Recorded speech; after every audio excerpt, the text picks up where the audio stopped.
Welcome back to the Convo Couch, everyone. Pasta Jardula here. And I'm Fiorella. And Johnny Sue is still spinning on the ones and twos. Johnny, I need your hairdresser. My hairdresser's booked. I need one. My hair is getting out of control. Johnny's got the best haircut he's ever had, I think. Really? I think so. I think it's perfectly. It's like nice and tight on the side. It's up, like, you know what I'm saying? It could be, that looks like hair that's been tested against hurricane winds. Hurricane winds, like Sam. It will blow and it will still be there, like Jimmy Johnson's hair. You know who Jimmy Johnson is? No, you don't know who Jimmy Johnson is. So there's so much shit going on, guys. But even though we're not really going to go into it deeply, Donald Rumsfeld has been pronounced dead today, and I try not to gloat when people die, but this guy, Secretary of State under W, right? Like he was absolutely one of the worst warmongers. Let me make sure he wasn't Secretary of Defense. We've had. I'm making mistakes all day today. Regardless, to me, the people working in the defense industry, Defense Secretary, my bad. Just Secretary of Defense. Just during that time, we're all complicit in getting us into this war that we're seeing the consequences of it right today. The wars that led to the elimination of millions and millions of people dying in the Middle East, millions and millions of consequences as a result of that. Also in America, of course, the soldiers and the PTSD and the culture of this jingoistic, pro-war mentality based on a pack of lies, right? And so, and so Rumsfeld, Secretary of Defense, is dead, and yes. I think he should rest in Hades, but that's just my Roar Media opinion. Famous picture of him with Saddam smiling, and then years later when he's with W, we got to go get this guy. Okay, he was once with us, now he's against us. Roar Media, thank you so much for the super rate check contribution. Says, love our fam. Rumsfeld today, Kissinger tomorrow. Right? It's missing Kissinger. That man's gonna outlive us all. It's scary. Trey Wright sending love your way, fam. Trey Wright, what's going on? Eddie Villegas, thank you for the super rate contribution. It is always appreciated on the couch. Eddie didn't say anything, so we get that. And Embled Fate said, don't let the liberals / progressive shills stop your movement. Just remember, if MLK, X, Kwame, Hampton were here, they'd label them tankies and cancel them while sitting on their asses doing nothing. Keep moving forward, says Embled Fate. Yeah. And one thing before we get started, Bill Cosby will be released as well. And Gordon on Twitter posted, Bill Cosby will be released before Julian Assange. It's kind of crazy, but he'll be released. I mean, he's old, but yeah. Oh, geez. Let's not get into that whole I didn't even know that. Thank you for informing me on that. Yeah, he'll be released. So, that said, I didn't put this in the folder, but at the end, I want to show you guys that we have an event coming up in Los Angeles on July 3rd for Julian Assange. There are events going on in the next few days in D.C., where we're going to have Franco, Misty, Steve's on his way. They're going to be holding some events the last day of the what is it, the run for Julian. Yeah, home run for Julian. Home run for Julian. And it was great. We got to really talk to Gabriel and John Shipton. They were really nice people. And they brought at least light to the situation, humanized Julian Assange as more than a political prisoner and a figure, rather a human being and a family member, right? Yeah. So. Johnny got a couple questions with John Shipton. I got some questions with John Shipton. Steve asked Gabriel some questions, which is Julian's brother. Really good event. I mean, obviously, it was hard to hear him because we were outside on the side of a building. Well, the next day was better. Yeah. I think there was an event at a house, and we got to talk to them more one-on-one, off the record, and it was really good. Like they really get it. I think they get the whole situation. So, All right, so fams, Let's get rolling, guys, ladies and gentlemen. Thank you for everybody who's here. We have 70-odd people in the YouTube. Get on over to the Rokfin, Rokfin. And thank you, JG, for the Super 8 contribution. It is always appreciated on the couch. And Steve Cutler live is hanging out with the Accidental Activists and our Roar Media fam. Steve Cutler. Live. Are those the pictures? Are those the... They were done by Johnny Bravo, I believe, and Steve Cutler took them and put them like on the heads of the Morpheus people, so they look like the whole Slow News Day people were in. That's awesome. The cartoon of the Matrix of sorts, I believe. Okay, so guys, I have last time we talked about what was going on with the Medicare for All March and how somebody got a hold of the graphics team, infiltrated it, and was able to post a picture of a white nationalist that of course sent all these people that were already trashing the whole thing into a frenzy, saying, oh, they're promoting white nationalists. They were already saying this a little bit before.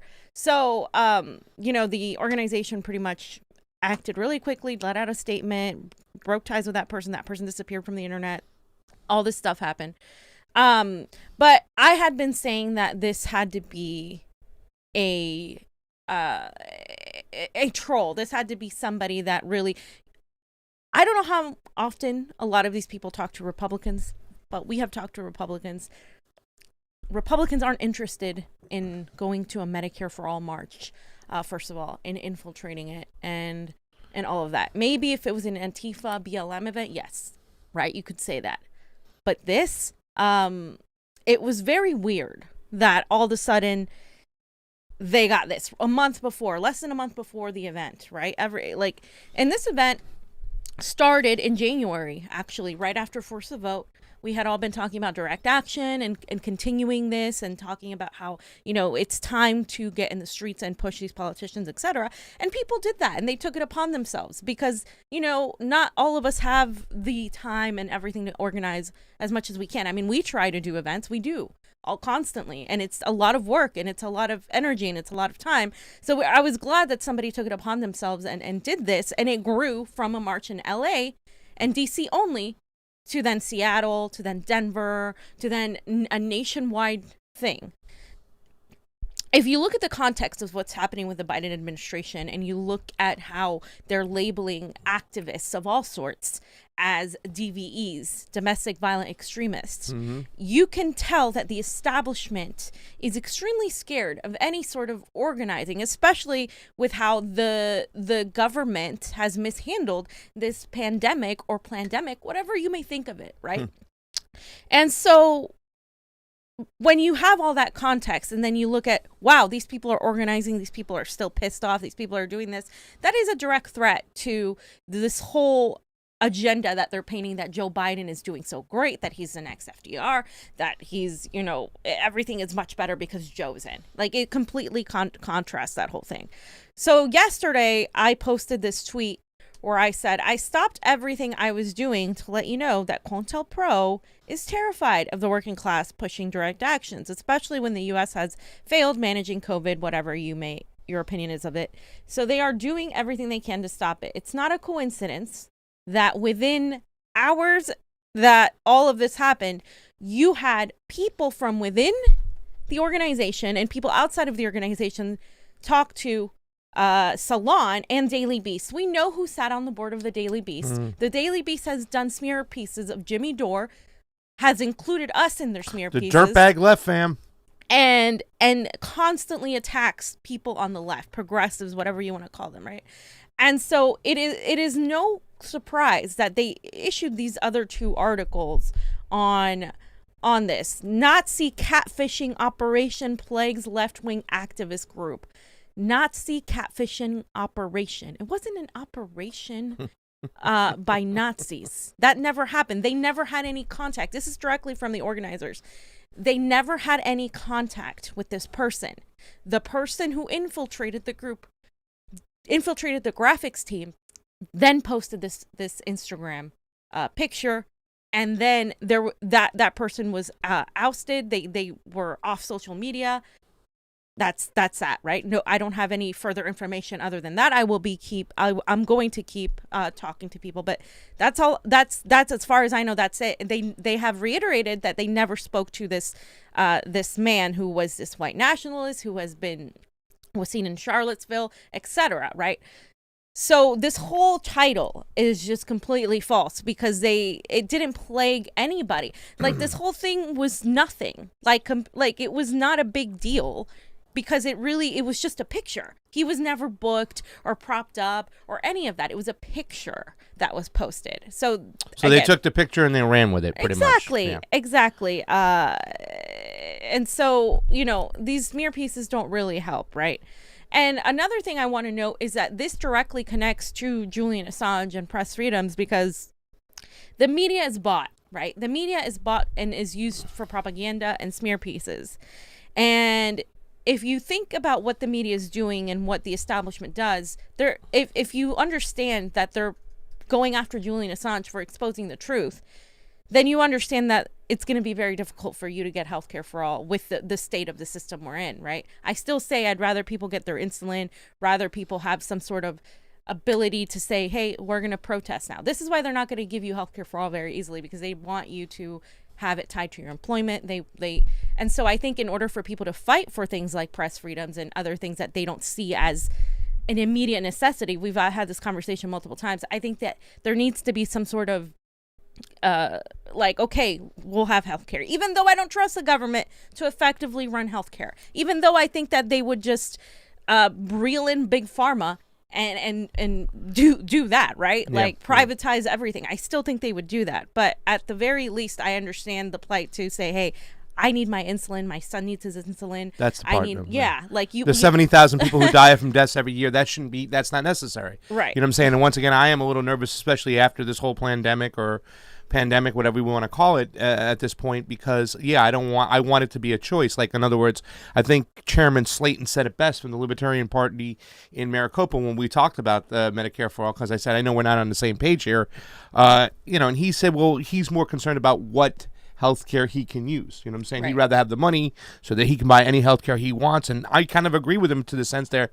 When it comes to everyday medicine, I would be more about Eastern medicine, right? About herbs and natural remedies and whatnot and stuff like that. But if I'm dying, I'm in trouble, I want to use Western medicine. If I need to get an X-ray, some blood work done right away and stuff. People shouldn't be in debt for basic but people should not be in debt for the basic needs. People shouldn't have to.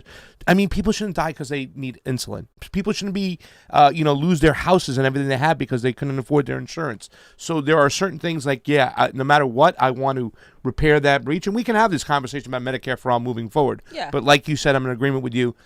I don't want people dying or going bankrupt because they couldn't afford their medical bills. And that's something that's wrong that we need to deal with. And by golly, the insulin thing, fam, to me is the number one thing. Get people their goddamn insulin. Yeah, absolutely, which is now more expensive under Biden. Yes. Okay, so a lot of the same people. Yeah. What were you going to say? I said bloop bloop. Just do that in about the insulin. It's true, though. Yeah. But a lot of the same people that were against force to vote, guys, are the same people that are against this. Because it's not about getting health care to these people. It's about gatekeeping. It's about virtue signaling. It's about them saying, oh, no, you guys don't know what you're doing. We need to take control of this. But the thing is, they don't do direct actions. They want to sit and wait for a politician to do something. And that's never going to happen. It doesn't happen from the top down. It never, ever has in the history of the fucking world. That's not how things work. And so this person came out of nowhere, and started coming after the organizers, right? So Emily G. or? Yeah, her name is Emily Gorsensky, and okay. She is actually a data analyst and an activist who was supposedly attacked by white nationalists and has been an advocate against the alt-right and has been an advocate and working with police and other agencies in doxing people, as particularly people from the right. So she lays out this whole thing, right? I'm not going to read it, just as to how these people need to know this whole big deal as to what this organization that she has no affiliation with, she has never advocated for healthcare for all, is trying to tell them how to do their shit, right? How to do their shit. And it's really condescending. And I just, I wanted to kind of put some of the tweets that she said. Here she talks about, again, pushing identity politics. I, as a trans person, have done more for the defense of America than Trump ever will. I worked on airworthiness certification of F-35s. You know, this is more along the lines of who she is. And the reason I'm pointing her out is because this woman came out of nowhere and started attacking the organizers. And she is somebody that I suspect is somehow involved in this. I built training tools to help our troops stay healthy. I designed health monitors to improve outcomes for combat amputees. And then later on, she says, literally LOLing, that the podcast left has finally tried logging off and doing something in the streets, and then immediately got co-opted by Nazis and didn't catch it. Okay. The podcast left is not, these people aren't even podcasters at all. They're they're organizers. It's the Washington Red Berets. It's a bunch of, it's Joy Marie Mann, who is actually now disabled and blind. Yeah. Almost blind, because she didn't have the money to pay for the medicine she needed to stop it. And that is frustrating to me. Like, if she had the money, she wouldn't be in this situation. And so no, these people aren't podcasters. They're organizers. And every single time they try to do something, direct action, it is scoffed at, it is belittled, it is attacked. And the reason I talk about this is because these people don't want you to organize. They want to stop it because it would destroy. What else would they be complaining about then if you had healthcare? Like, what else is going to be their next shtick? They don't have Trump anymore. They don't they don't have like these boogeyman that they can go after. So now if you're complaining about something, then it has to fall on the Democratic Party. And so they don't want that to be a thing. They don't want that to be something that people are dealing with, right? And so anything to say on that? No. I'm just curious. I can't wait till we get to this next part over here. This is where it gets juicy. I don't use that word, but yeah. So look, this is from this woman, right? I said, I find it interesting that the blue check cop magnet who bashed anarchists and anti-establishment types has spent the last few days doing everything she can to malign organizers for healthcare. I said, oh wait, I don't. Thanks for proving my point. This is what she said. I am Emily of the state. I am not a nobody on these topics. The FBI, the ADL, the SPLC have each repeatedly sought my counsel on matters of violent extremism. She's using the language of the CIA, the establishment. Violent extremism. What is violent extremism? And then she goes on to say, because she came after me, right? So this is where this is coming from. I said this, and then she quote tweeted me. And she said, the funniest thing I have ever seen is how they have decided they are now victims of COINTELPRO in order to distract from how they can't account for who has access to their data and maybe gave access to that data to a Nazi troll.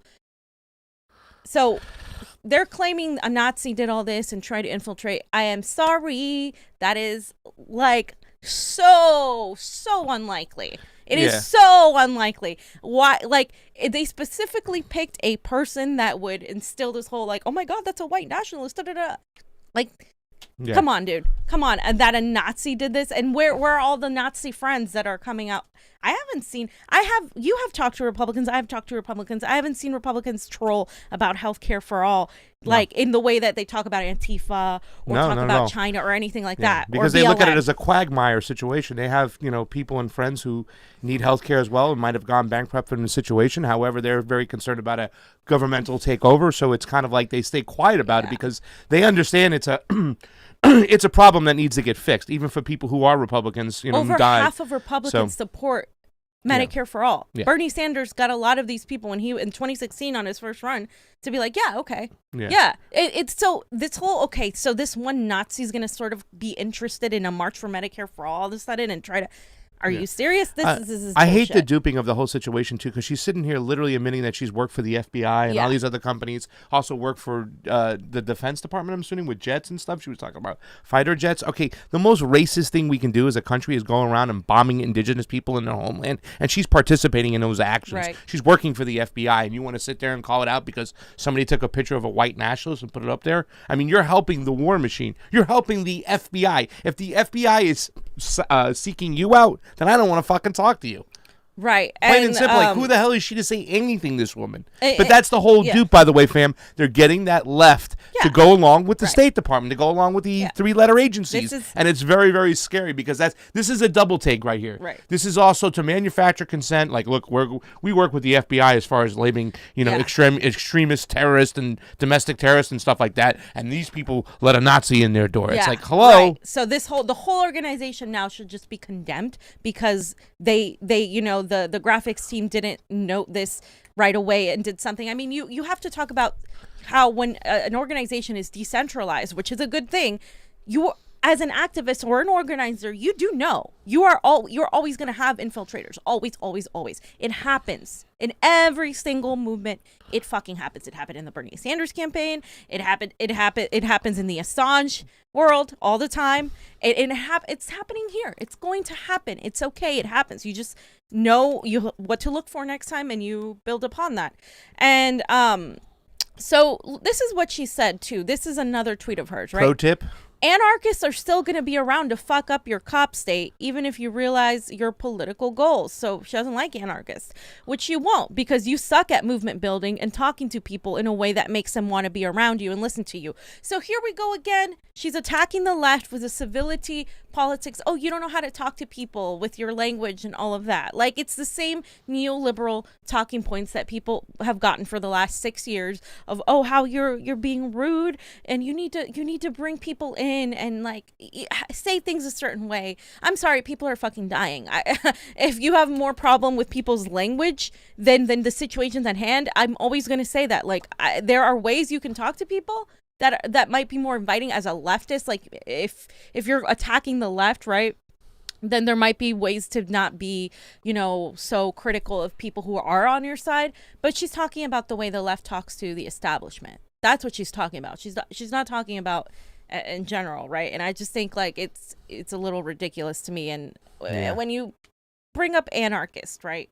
Anarchist, the idea that anarchism is a bad thing, as it's a lot of people don't know what it is, so they just assume it's lawlessness and all of these things, but really it's ultimately the individualist agreement that people can like live in a community, mutual aid, but nobody is forced to do anything. And so and it's also about taking away power from the top, from a central power. From a central power up top that's controlling everything and whatnot and being very authoritarian.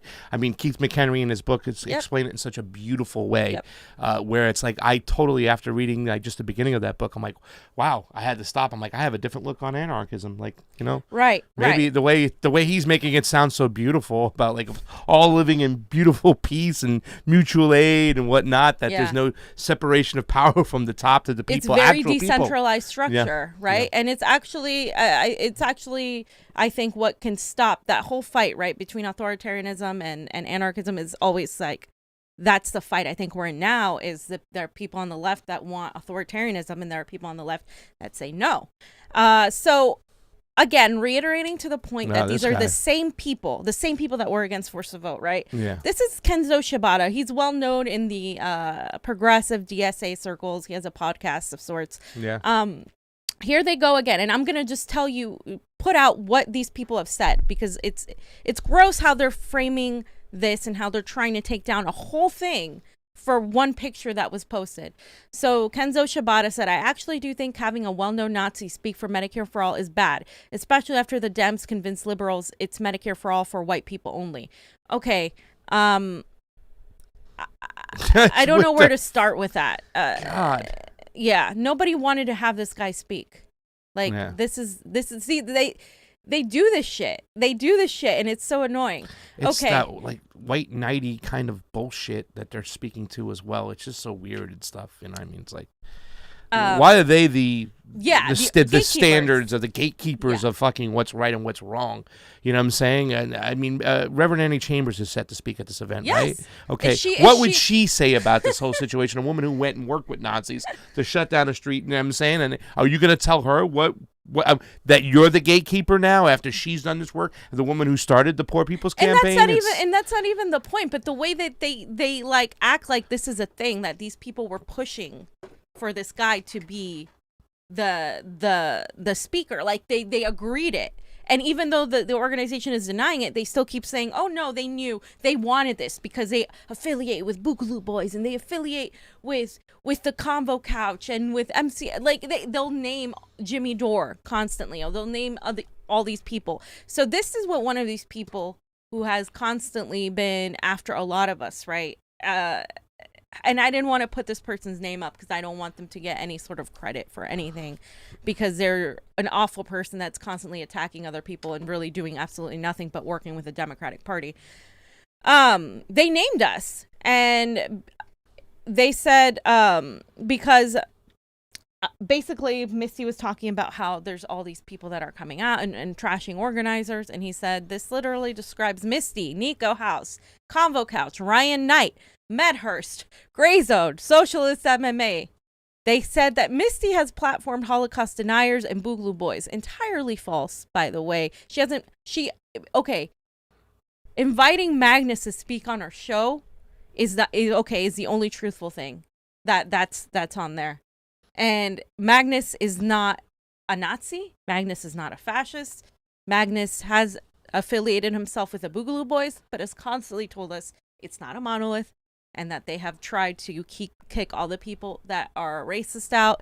And he has talked to us on multiple occasions, has shown up at events, is organizing an anti-war protest. I don't really know what, like, if being an anti-imperialist, pro-BLM, pro-LGBTQ, part of the LGBTQ community, and simply being a guns activist makes you a Nazi, then your definition of Nazism is straight, right? Yeah. And they're saying she's helping right-wingers infiltrate the left, yet claims others are the enemy and engineered division. Well, she's not helping right-wingers infiltrate the left at all in any way, shape, or form. She's simply saying things that other people on the right might agree with. Yep. And if you want to have a working class revolution, there are going to be people that are more on the right than you and I are, that are going to be like, okay, well, let me listen to what you have to say. There are people that watch our show that say, I don't agree with a lot of the things you say, but at the very least, you stick to your truth, you stick to your principles, and you're consistent in your criticism. And I would rather have that than have people sitting in their corners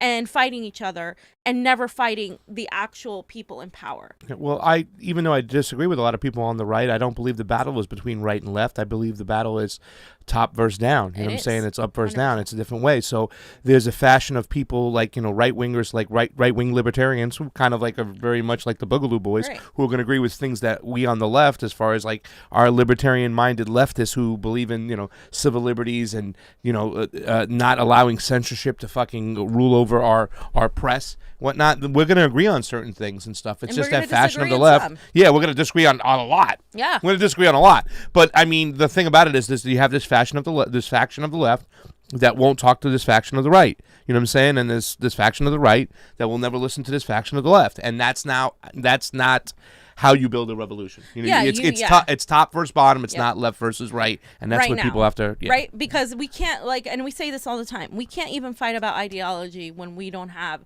When we're not going to have the power to fight at all. Yeah. Guys, we're not. I mean, the technocratic takeover, along with the takeover of corporations in our government, along with the whole entire state agencies manipulating things behind the scenes. If we have all that, where they're targeting everybody, whether you're on the left or right, as in a DVE, and you're like, what? While you're fighting each other. Yeah. They're targeting both of you, and you're not targeting them. That's the whole point of this whole thing. I'm not trying to say that white supremacy isn't a problem. I'm not trying to say that there aren't racist people in this country. Of course there are. Of course there are. This country was built upon a settler colony. You can't deny that, and people shouldn't be afraid to talk about those things at all. But they should talk more about cause and effect, though, that why people are racist and stuff like that. You know what I'm saying? Well, because their whole theory that it's language, that it's language that causes racism and stuff like that. Where I believe it's structure. You know what I'm saying? I don't use class as a way of excusing not talking about racism and stuff. I use class as a way of explaining how racism is infuriated, because all forms of of bigotry are like hyperinflated at times of economic devastation. You start blaming the people who look differently than across the street. You know what I'm saying? And we are in some time of economic devastation. So a lot of people are going, well, it's that person across the street is the reason why I don't have health care and they have affirmative action and whatnot like that. You know what I'm saying? I've seen it in Peru, even among Latinos. I've seen it, you know, in all these countries. You saw it in Venezuela. You've seen it in Bolivia. This is why they don't want to target economic change. They'll target symbolic change. Yeah. They'll target social justice issues. But the economics, the government will never fix, because the economics is what keeps that left-right paradigm. It's what keeps that divide and conquer. It's what keeps the whole culture war thing going. So, Johnny, did you have anything to say? Because I feel like you have some things to say. No? And that is the issue right there at hand. It once again, we feel it's about, you know what I'm saying, the economics of keeping people starved and fighting over resources, and then therefore the elites went off with all the resources themselves and all the money.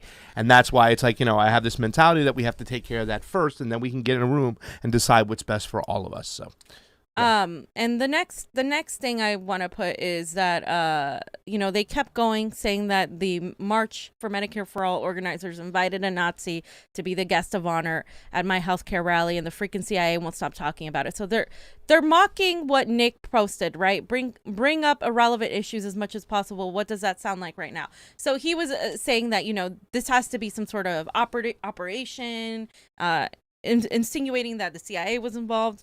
And this person was mocking that, saying like, oh, yeah, the CIA is coming just because you won't admit that there was a Nazi. Nobody invited a Nazi to be the guest of honor. Nobody fucking did that. Yeah. Okay. Like, and this is what they continue to do to rile people's emotions up. And here it is again. We're not against a march. We are against all of you ignoring clear warnings of neo-Nazis being part of this, and even giving one a keynote speech. This take is disingenuous. And because this person said it's disingenuous as fuck to say people that are skeptical after a raging neo-Nazi was given a keynote place in your event are against Medicare for All for any actions. So they're saying, you know, you need to address the whole Nazi thing. The thing is, it's been addressed. It's been addressed, and they're still going after these people. This is why this has to be some sort of COINTELPRO operation, and because it's been happening for a long time, right? And so here is another thing I wanted to point out: the hypocrisy. This hypocrisy. Kimber Maddox said, compare how the Humanist Report talks about Jimmy Dore having a conversation with Magnus Penvidia about common goals versus how he talks about bringing Pogs, who said that Trayvon Martin got what he deserved because he was an N-word among many, many other awful things. Mike Figueredo was forced to actually get rid of this person, Andrea, that woman that called Niko a Nazi. Loves Niko. Us too. Yeah. And so he was forced to do this because, again, it shows a hypocrisy, right? Just people, these people don't hold their own to account. They're not consistent in their criticisms. So to give context, he was hosting a live panel with all these guests, and then she's there, Pogs for Bernie or whatever. And great guess. Yeah, so then Kimber made this post showing all these receipts of basically she goes by Cyber Demon, and that's warning if you're looking at the screen. The N-word there is that was her. She went by Cyber Demon. She changed her name. And then here's Figueredo making an excuse for that. Read that there real quick. I'm not reading that. Okay, I want to read it for a second, though, and stuff, because this is... as for the N-word, I see that someone has apologized and made serious attempts to reform. Could we just start and talk about that for a second? How come this person gets to get a pass and whatnot? Like, I'm for forgiving people and everything like that, but why do this group of people get to be the gatekeepers and decide who gets forgiveness and who doesn't? Right. That's the point I want to I just want to make out. They wanted to cancel Jimmy Dore for his comment on Anna. They wanted to, what is it? Niko House is always a Nazi now. It's just like they pick and choose. That's my whole thing. They're not consistent in their criticisms. Yeah. Sure, fine. She made amends. Okay, great. But why then is Magnus like, in our association with him still like a topic 6 months later? Like it's still a thing because it's tribal, because Pogs for Bernie is now on their team. So you know what I'm saying? It's like by Ben Dixon now. What's She's that? invited by Nomiki Konst, Yep. by Ben Dixon, Yeah. by Mike Figueredo. Mike Figueredo, look, I don't want to be on his show, right? At all. We have like substantially greater number of subscribers than this person. None of those people ever reach out to us. Why? Because they don't like us. Because we tell the truth, right? We're anti-establishment. We're not here to lick the whatever of the establishment Democrats. So they're not going to do that. But I'm just saying, like, they prop up certain people, and when these people are problematic, they make excuses for that. If it's on their team. Yeah. If it's not on their team, forget about it. This person needs to be canceled. I believe people can change, and I encourage it. I do too, Mike. I mean, so do I, to everybody. Michael. It applies to everybody. Yeah, and this guy never reached out to me, and he tried to dox me. He put up shit like trying to smear me and stuff. Never reached out to me for the election stuff. That, like, you know, I got on Parler, and when I was on Parler, I put out there in my description that I'm a leftist libertarian. I'm here to talk to people who think differently than me, so maybe we can build some bridges and rather than just kill each other, right? That kind of thing. But him and Jordan, they all copied that and they put that out in an attempt to smear me. But yet here they are. Oh, this person deserves forgiveness. And let me say this much, and I'm interested in hearing Johnny's point of view and your point of view on this and stuff like that. What Pogs for Bernie did, you know, I mean, everybody evolves, everybody changes, but that level of shit, that level of saying that little blank got what he deserved, like, come on. That kind of level of shit is something that can be forgiven. And like, I've never posts, been. Please. I don't know if Fam has put it up, but there's other posts where she, flashed a white power sign. Yeah. Disgusting shit. In 2017. Yeah. And they're like, they keep. So the thing with this person is that they kept trying to dismiss it, saying, oh, it was during teenage years and it was a long time ago. But it was literally the most recent picture was from 2017. And then the reasons for changing, and then all the Fred Hampton leftists are like, how is a white man going to tell us who we should trust and stuff? And who stuff like we that. allow forgiveness to, right? Who people of color too, like in general, because it's like I am attacked constantly by these people with all this crap. Like, they try to erase my identity, my ethnicity, all the time. That's some of the most racist things you can do. Yeah. And it's just, and Niko too, all the shit he gets. I mean, you don't have to agree with everything Niko says, but you don't have to be an asshole about it. And so it irritates the hell out of me when I see this double standard. And that's what we're pointing out here, is the double standard. And I hate that I even have to bring this stupid shit up. Yeah, what's that bottom? What's that left? Jimmy Dore seems confused. That one right there. Yeah. About who so the this actual... is about Magnus. Jimmy Dore seems confused about who the left's actual allies are. This is about Magnus. Once again, he gets to decide who the left's allies are and stuff like that. And let's not also forget that Mike Figueredo is for censorship. He thought it was okay that Donald Trump's Twitter should have been pulled down, whatnot like that. So they're all supporting fascism. That's the thing. They're not consistent. They're not principled and consistent. They're tribal. It's team sports. Exactly. It's all team sports. And it's not about consistency at all. Like, if that's why they were against you for the election thing, because it's a right-wing conspiracy thing, right? Yeah. They always say that. Oh, you agree with right-wingers, Fiorella? No, I go by the truth first. That's it. It doesn't matter if somehow the truth contradicts my ideology, because I'm firm enough in my beliefs to know that I'm not going to become a right-winger tomorrow, because my beliefs come from my whole moral worldview. I'm not going to say, oh, all of a sudden I don't want Medicare for all because I spoke to a Republican yesterday. Right. Yeah. I'm more likely to convince that Republican of things, and I have multiple times. I have convinced Republicans about certain things, or we have talked to them about how elections are and how not to express, election fraud versus voter fraud, how to not focus on Venezuela or the Gustavo Chavez or China, how to fix your elections first, and how about bring just in Donald basic Trump. Language, and that's the whole thing. But but the once again, Fam too as well. And we've had many talks. We don't agree with a lot of things, but we sit there and we talk like adults. We don't cancel anybody out, despite their beliefs. And I've had somebody on the show where his thoughts are just like way out there, and I'm like, whoa. And I had a conversation with him, about the whole situation, and that's what we need to do. But I don't understand why these guys they have crowned themselves as the gatekeepers, the virtuosity cloaks. It's the virtuosity cloak. Please Absolutely. take it off and look in the mirror. Yeah, it's whenever they claim whatever it is, whatever the issue is, if it's a right-wing thing, then they just, if they're the mainstream media. That's why it was crazy when Joy-Ann Reid was saying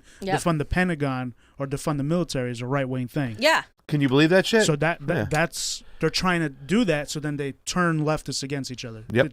That's what they're doing. They're doing a good job and, at and it. They are, because, again, there is that divide, the authoritarianism versus the non-authoritarianism. And that's the biggest divide to me, because that is also a top-down divide.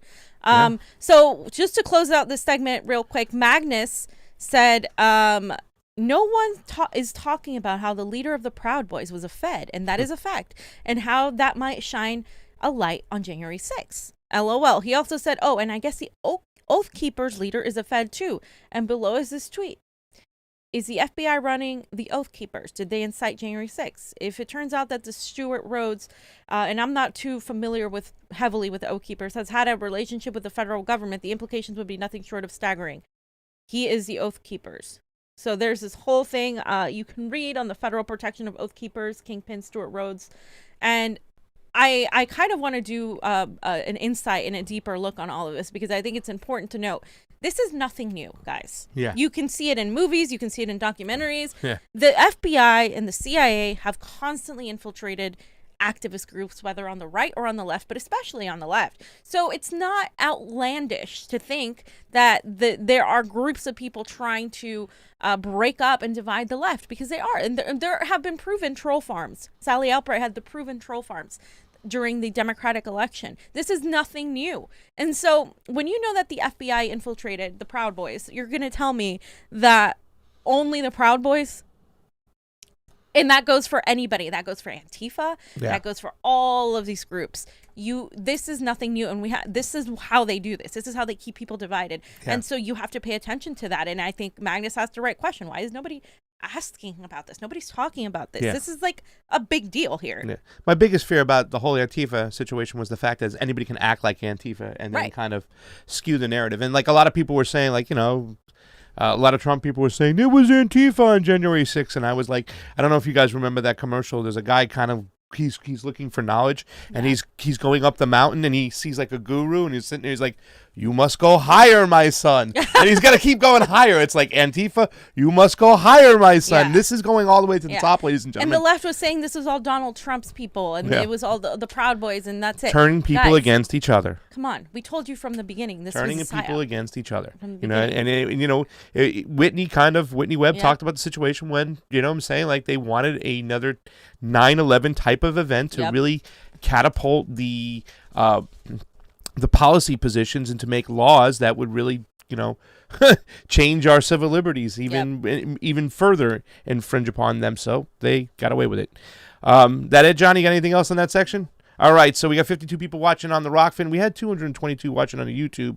It's up to 237. Guys, get over to the Rokfin. ROKFIN. Thank you so much.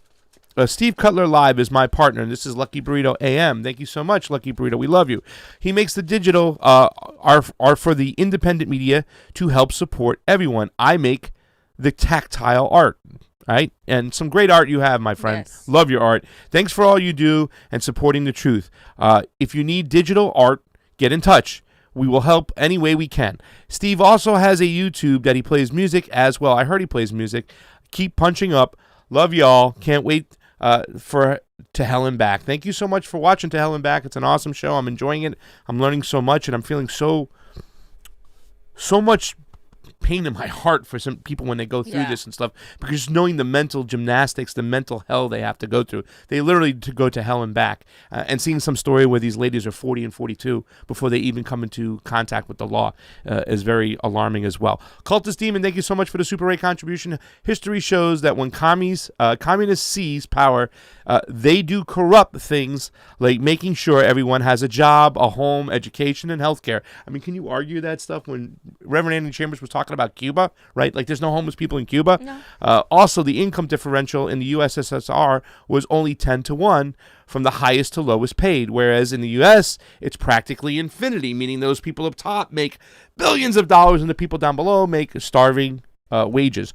Communists have put their lives on the line to help lift up their people, not just enrich themselves. Thank you so much, Cultist Demon. You have a lot of great points in there. And once again, I don't think I'm like all for a full-blown communist situation.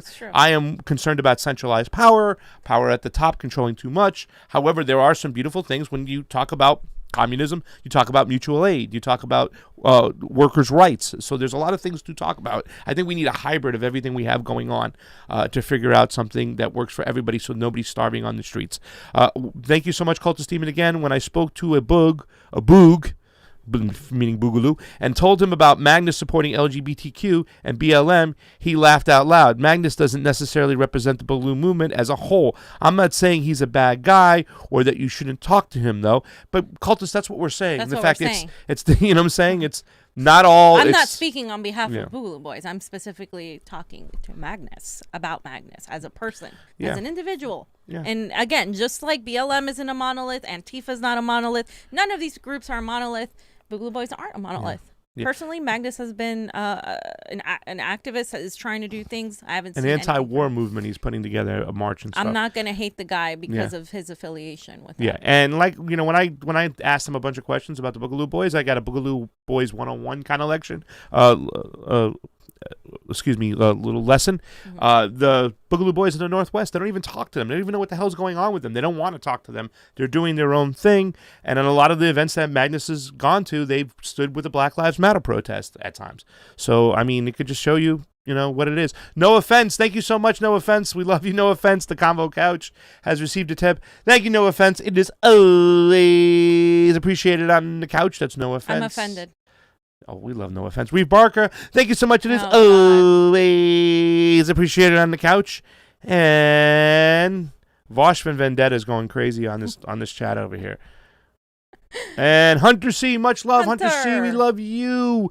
Embald Fate, there are the same people who would call you a genocide denier if you don't believe the Iraq and Uyghur lie. What these dopes don't get is that pro-war genocide lies kill millions. These people need to learn how to be independent of CIA thought. Well, that's going to be a hard one, It's Embald hard Fate, when- because they implant it everywhere. It's on the Yeah. news. It's on the mainstream media. Johnny talks about empire education. It's a real thing. And it's going to be a hard thing to beat back, especially when they're demonetizing us, shadow banning us, keeping our voices down. So the best thing we can do is grow together, share these videos, and talk about these things and get that news out there. Andrea, thank you for the Super 8 contribution. Rokfin, Rokfin, Rokfin. That's what Andrea says. Guys, get over there. Rob McMurtry, thank you so much for the Super 8 contribution. Rob McMurtry, it is always appreciated on the couch. And Fred Edwards hanging out, and Vosh for Vendetta. Cheers, Pasta. Cheers to you, too, as well. So going right along with this same topic, guys, similar topic in terms of the government, right, and what they're doing and their ever expanding powers. So the mainstream media has responded. The mainstream media is using now Tucker Carlson to kind of make fun of the fact that the NSA does spy on Americans, right? That the NSA, the NSA is allowed to do this via the Patriot Act and via the FISA. So you need to understand where this whole thing is coming from, because this thing is years in the making, this whole what's going on right now. So Tucker Carlson pretty much accused the NSA of spying on him in particular, and on air. Yeah, he did this. So there's this Reuters article. I'm just going to read the very top. The U.S. National Security Agency, the NSA, on Tuesday denied the allegations by Fox News host Tucker Carlson that the agency is spying on him in an attempt to force him off the air. They said the allegation is untrue. And I'll let Johnny, let's just go ahead and we're going to read the whole the whole statement, because they made a whole statement. So this is their statement. The one on the folder here. Okay. Yep. On June 28th, 2021, Tucker Carlson alleged that the National Security Agency has been monitoring our electronic communications and is planning to leak them in an attempt to take the show off the air. That's what he said. They say this allegation is untrue. Tucker Carlson has never been an intelligence target of the agency, and the NSA has never had any plans to try to take his program off the air. The NSA has a foreign intelligence mission. We target foreign powers to generate insights on foreign activities that could harm the United States, with limited exceptions, e.g. example, an emergency. NSA may not target a U.S. citizen without the court order that explicitly authorizes the targeting. Hold on. Ah! Please. Edward Snowden begs to differ. Yeah. He says you were collecting information on us, the U.S. citizens, at 3 to 4 times the rate that you were collecting information on China and or Russia. Yep. Get the hell out of here. We're going to get to that. And You've Johnny, already been busted. I have some context too, Johnny, because you'll see. So Justin Amash, one of the first to speak out, of course. He said the NSA spies on all Americans through so-called incidental collection. And I'm going to define to you in a minute what that is. Don't let surveillance state apologists fool you. Incidental collection isn't just collection on people talking to bad guys overseas. It's broad, warrantless collection that violates the Fourth Amendment. Okay. And so then he put this article, justsecurity.org, and I went through the article because it's a really great article. And before we go through the article, though, I want to go through another tweet of his, and then we're going to go through certain parts of the article. He said, don't know whether NSA is specifically spying on Carlson, but this statement is worthless. First, it denies a compound allegation, RE, monitoring and taking show off air. Second, it says he's not a target, which is a term of art. Real danger is so-called incidental collection, and he repeats the whole incidental collection thing. Yeah. So what is incidental collection, right? What is it? Because this is how they get around things. They use language that most people don't understand. And they're like, no, it's okay. We're not spying on you. We're only going after the bad guys. So this is back from years ago. Incidental collection happens when an individual is in contact with the target of surveillance. So in other words, if Bob were being targeted for surveillance and Alice called or emailed Bob, Alice's communication with him would be collected incidentally. Incidental collection happens over the course of most surveillance, whether it is targeted surveillance under traditional FISA authorities or it is a large-scale surveillance pursuant to Section 702 of the FISA amendments. Okay? Where the vast amounts of American communications are swept up by the national security state. So on the next slide, Johnny, under traditional FISA surveillance, FISA authorities, right? That's why they did an amendment. Under traditional surveillance, FISA authorities, surveillance is targeted at a single person. And then they're not allowed to go after anybody else. And the NSA then conducts it pursuant to a warrant-based and on probable cause. That was supposed to be the way things function. So if they wanted to go after Pasta, then they would go after Pasta. They would need a warrant to do anything more. Then they would need a reason, a specific reason, a probable cause, etc. Now, it's pursuant to a warrant based on probable cause that the target is a foreign power or an agent of a foreign power. So again, it wasn't supposed to be for people in the United States. It was supposed to be for foreign agents, for bad guys abroad that are a threat to our national security. But here, if Bob is targeted for surveillance and Alice contacts him during that surveillance, resulting in the incidental collection of her communications with him, her name would be redacted or masked. Should be redacted or masked, unless leaving it unredacted provides foreign intelligence value. So even the name, if it provides value, and they have full decision to decide whether it does or not. It doesn't go for a vote. There's no judge, none of this. But there's a loophole. If the NSA analyst reviewing the information believes Alice's communications may contain evidence of any crime, then NSA can share those communications with law enforcement or other relevant agencies. And those agencies then use that for their whatever investigations they have. And again, no judge approves this decision on who to target for surveillance. The Attorney General and the Director of National Intelligence have complete and total discretion over whose communications to target. And the standard for surveillance is much lower than what is required under the traditional FISA authorities. A determination need only be made that collecting foreign intelligence information is a significant purpose of the surveillance. This low standard is compounded by an extremely broad definition of foreign intelligence information. It goes well beyond the information relevant to counter-espionage, national security, and defense. It also includes information relevant to the foreign affairs of the United States. This can result in surveillance that targets academics, lawyers, business people, and activists. So this is in our government. This has been a thing. So for the NSA to come out and say, no, we're not spying on Tucker. Yeah, of course, Tucker Carlson, he's a media figure, almost entertainment at this point. He's hated by the left. and they're making a mockery out of it. You can tell by how they're referring to him, the language they're using. Haha, we're not spying on Tucker. And then if you go through the comments on these things, you see all the neoliberals being, Tucker Carlson, who cares about him? Like they're missing the point. They're missing the whole system. thing. The system. When you talk about what happened with, and this It's also not happened about with Tucker. Donald Trump too. Yeah. Well, with Carter Page being able to go, okay, we got a warrant on Carter Page through the FISA courts. That means it's like 3 or 4 or 6 people he talked to. One of them happened to be Donald Trump, would allow them to bug everything and watch and listen to everything they have to say. And here's the thing. They're subcontracting out the data which they're storing, to other companies. So they're collecting an enormous amount of data on all of us. And that's where they're trying to kind of play it off. So they still might be collecting data on people he speaks to, his guests, whatnot, all those things, you know what I'm saying, and storing that data. So in essence, they're spying on all of us. I mean, it's like 6 degrees to Kevin Bacon. It's very easy to get a hold of, like, okay, this person that Fiorella spoke to, who spoke to this person, who spoke to this person who's under FBI surveillance, means I can now go listen to Fiorella's conversations because it's connected. Right. And that's the whole system in which Amash is trying to talk about and saying it's ridiculous. So. Yeah, and they're gaslighting people. They're saying no, only if you're a bad guy in Iraq or in Iran. Iran, like it doesn't. Yeah, that's what they're saying. That's a lie. So this is from Glenn Greenwald back when he worked at The Guardian, right? He used to work at The Guardian in 2013.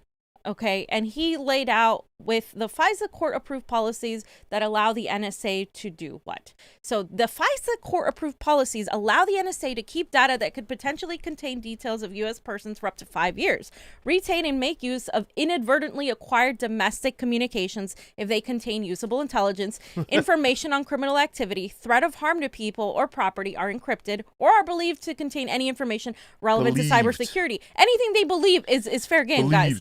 We Preserve foreign intelligence information contained within attorney-client communications, access the content of communications gathered from U.S.-based machines or phone numbers in order to establish if targets are located in the U.S. for the purpose of seizing further surveillance.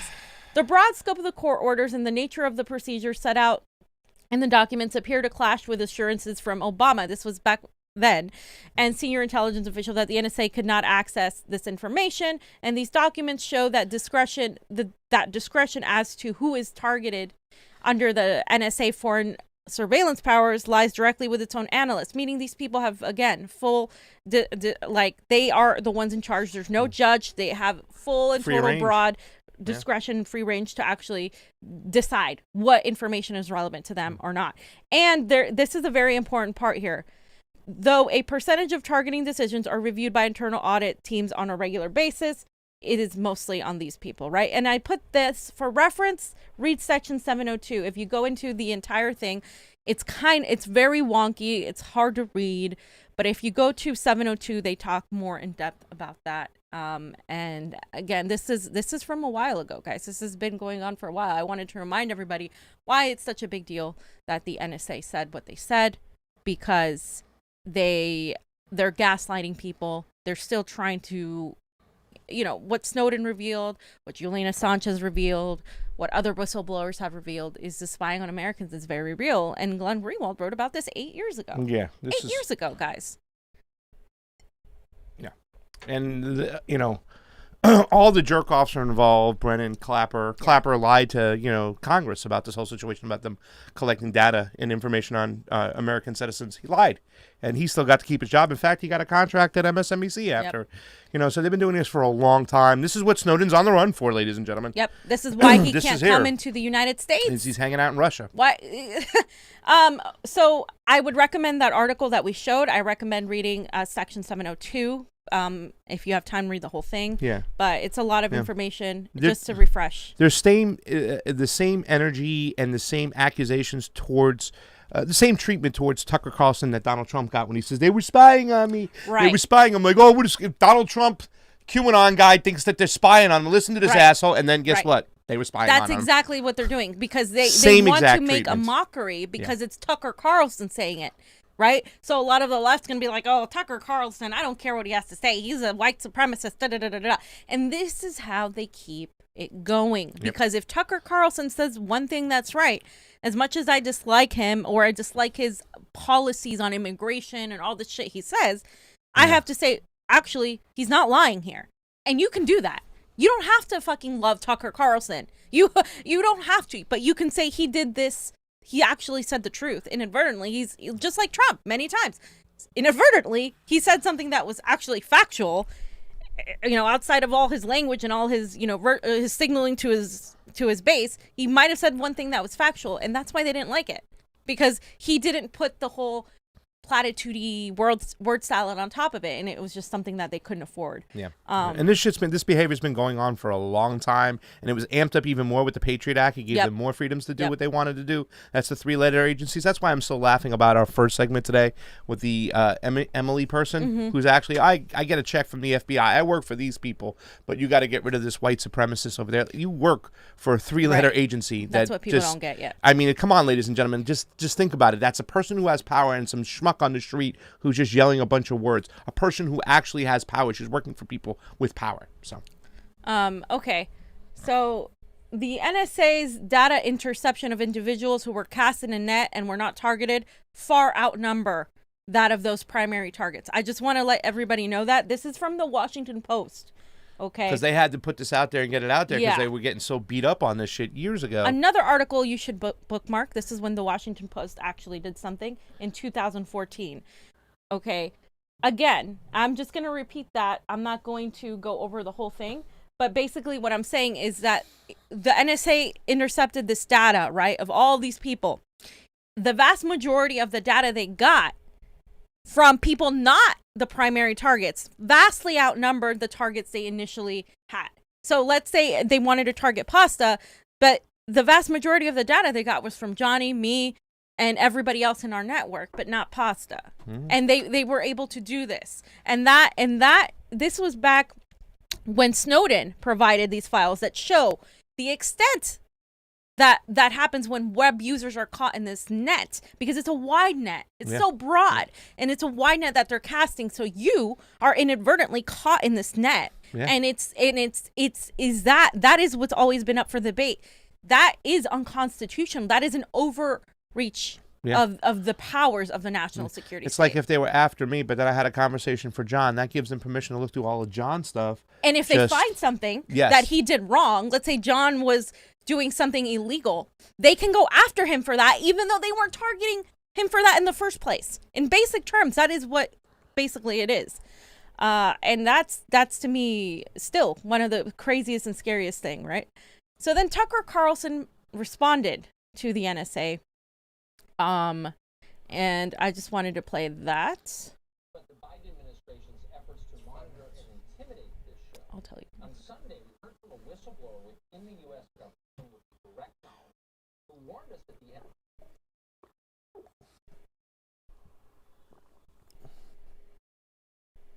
efforts to monitor and intimidate this show. On Sunday, we heard from a whistleblower within the U.S. government, someone with direct knowledge, who warned us that the NSA was reading our electronic communications, our emails and texts, and was planning to leak them selectively in an effort to hurt us. This person had details from my emails that no one outside the recipient could have known. So it was not a delusion, it was entirely real. In fact, it was confirmed. After the show last night, after we announced this, other news organizations acted as if it's totally normal for heavily politicized intel agencies to spy on and threaten journalists they disagree with. It's no big deal. Stop whining. But it is a big deal. It is completely wrong, not to mention illegally. And this is hardly the first time the so-called intelligence community has done something like this. They've done an awful lot of it. Look it up. If we let them continue to do it, it's the end of democracy. Democracy can't function with semi-independent, highly politicized intel agencies. It's really dangerous. For its part, the Biden administration just ignored the story. They did not deny the story. They can't. They know that it's true. Today, the president's flak was asked about it on Air Force One. Here's the exchange. Tucker Carlson said that the NSA is spying on him. Is the administration aware of any espionage or listening efforts on U.S. citizens by the NSA, and is Tucker Carlson one of them? Well, the NSA, as I think you're well aware, I'm sure everyone's aware, everyone on this plane is aware, I should say, is an entity that focuses on foreign threats and individuals who are attempting to do us harm on foreign soil. So that is their purview, but beyond that, I would point you to the intelligence community. It's like she's reading the Wikipedia entry. Ask them. But here's what to notice. No denial. Of course, she's right that the NSA is chartered to spy on foreigners, not on Americans. That's illegal. And yet the NSA does routinely spy on Americans. It won't call it spying. That's exactly what it is. Millions of Americans. And sometimes it does it for political reasons. And everyone knows this. Everyone, including sitting members of the Intel Committee. Some of them are paranoid about their own communications. That's true. In Washington, this is just considered fine. But it's not fine. It is dangerous and it's wrong. Some faceless hack in a powerful government spy agency decides he doesn't like what you think, so he's going to hurt you, and there's nothing you can do about it? That could happen to you. And when it does happen, trust us. NBC News will call you a delusional QAnon conspiracy theorist for complaining about it. Okay. Enough said. Enough said. Yeah. And they're lying. They're lying. They're guys. lying. They're lying. They And I'm got sorry. caught this all the time. They've gotten caught so many times. So many times by so many people on both sides of the aisle. Professional liars. Both sides of the aisle. Professional liars. Tucker Carlson is saying truth here. And I have to commend him on saying this. He has an audience of millions of people that need to hear this. And he's absolutely right. They're going to frame you as a QAnon conspiracy theorist. They're already doing that. And you question elections, QAnon conspiracy. You question COVID, QAnon conspiracy. That's the whole point. You question the NSA, no. Oh, QAnon conspiracy. When there's data from a decade ago that shows that this is a thing. This has been happening. Like it's we cannot allow them to narrative manage, and this isn't a left-right thing. This is an authoritarian thing. This is the state agencies and national security state apparatus, and they're lying. They're narrative managing to try to make this a right-wing issue now. You questioning state agencies now because Tucker Carlson did it or because Trump did it is now a right-wing talking That's point. exactly what they're trying to do, and that's the scary part because a lot of people are going to buy into it because of the team sports. And, you know, the way they obtain this information is so fucking shady, too, as well.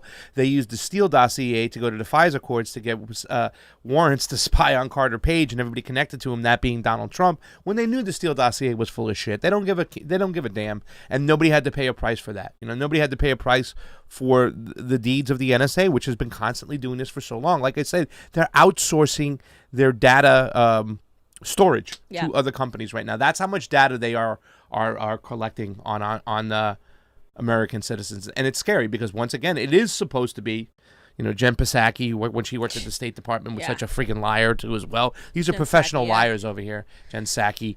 I mean, and this cuck over here, Pam. This guy is just the worst if I've ever seen.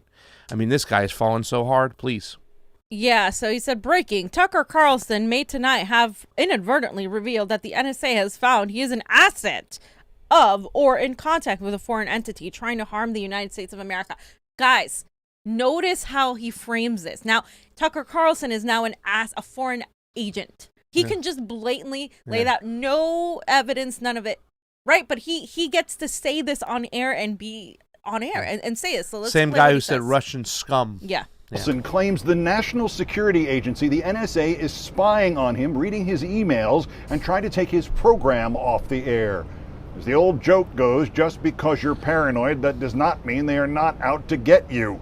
Clearly, the NSA has found that Tucker Carlson is somehow connected to a foreign entity that intends to harm America.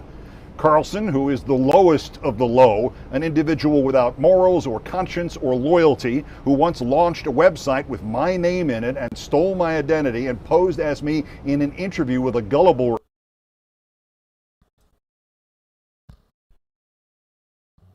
NSA has responded Tuesday night that, quote, the allegation is untrue. Carlson has never been an intelligence target of the agency, and the NSA has never had any plans to try to take his program off the air. The NSA added, in what seems like a throwaway bit of boilerplate, that it also, quote, has a foreign intelligence mission. We target foreign powers to generate insights on foreign activities that could harm the United States.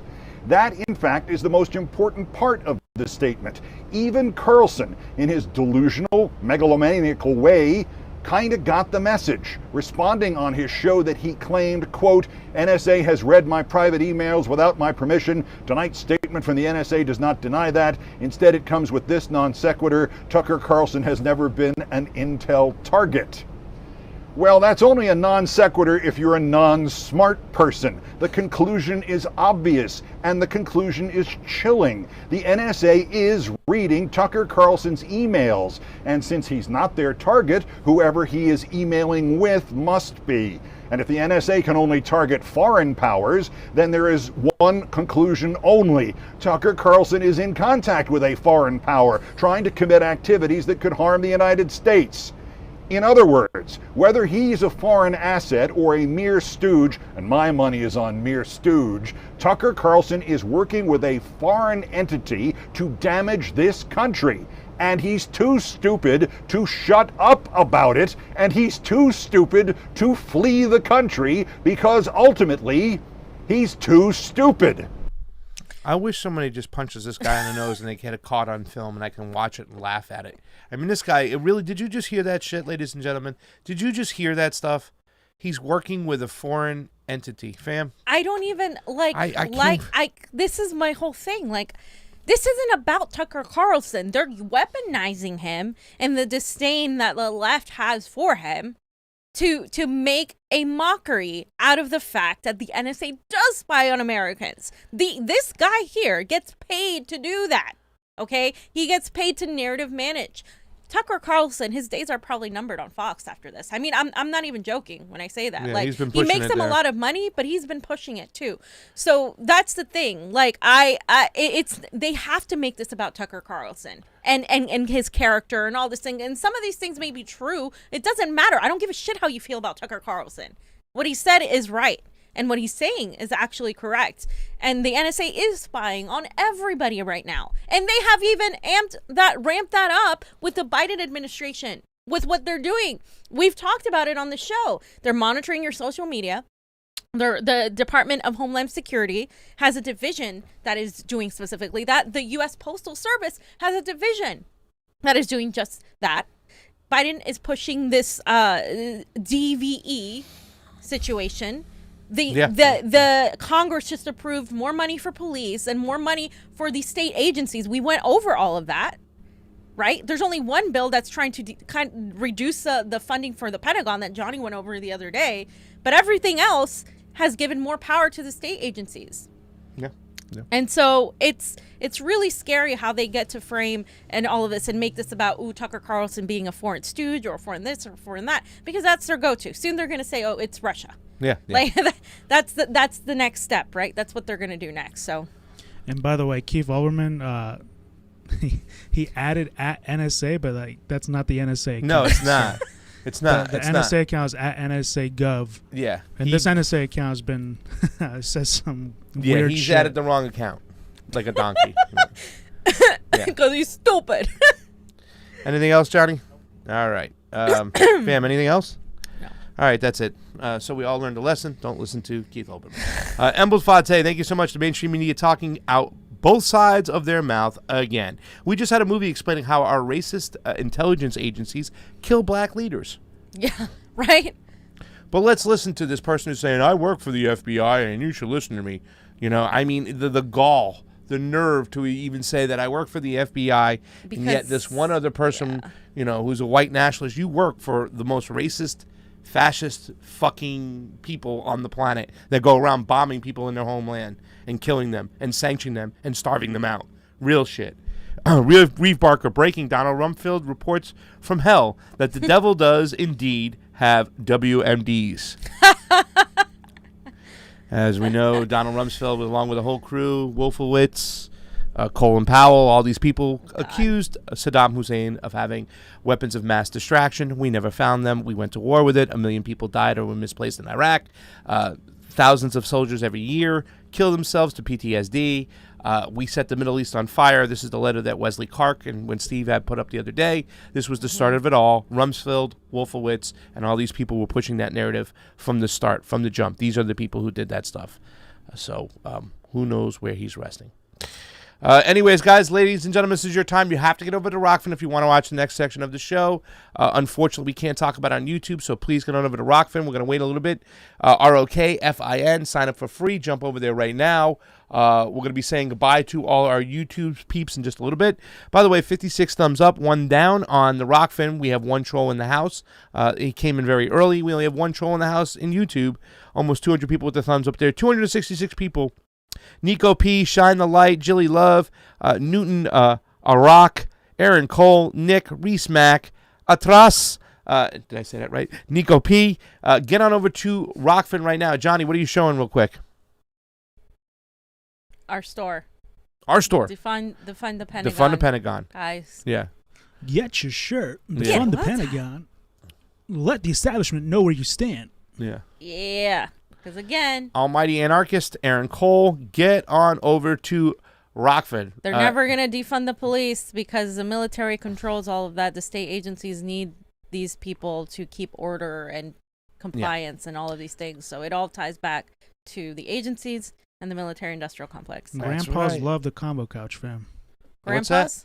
Grandpas love the Convo Couch. They do, actually. Oh, that's awesome. We need to get some of our fams to model. Well, some people, Johnny, are asking they want to get a Fuck Censorship shirt. Just hit us up on the Convo Couch directly. I think you did, and I'll handle that with you guys directly because it's not on our shop. I don't know if we can put up the censorship if we're allowed to put those kind of shirts up. So we have to look at that whatnot. So we don't want to kind of ruin the whole thing we got going on. So, Farce of July. Happy birthday, Julian, demanding free speech, demanding free press freedoms. July 3rd, which is Julian's 50th birthday, fam, at 12 o'clock to 2 p.m., located in Echo Park, fam. Potluck. Some food and beverages will be provided. We'll be live streaming on YouTube, Convo Couch, and Rokfin. Slow News Day. Guys, and also, Julian has spent a decade behind bars for simply being a journalist. Yeah. It's gross, guys. And again, I'm not, you know me. I'm not going to celebrate. I haven't celebrated 4th of July in a while now, but I'm most certainly not going to celebrate it after this past year and a half that's happened and how the authoritarianism that has encroached our country. Are we free? Do you think we're free? Because I don't think we're free. That's one of my favorite songs by Sting. What? Free. Oh my set God. Set them free. Set them free. Say goodbye. Let's set the YouTube people free. We're setting you free. Set if you come them back, free. That means you love us. Yes. The people on Facebook, free. Set them free. Come to Rokfin. Free.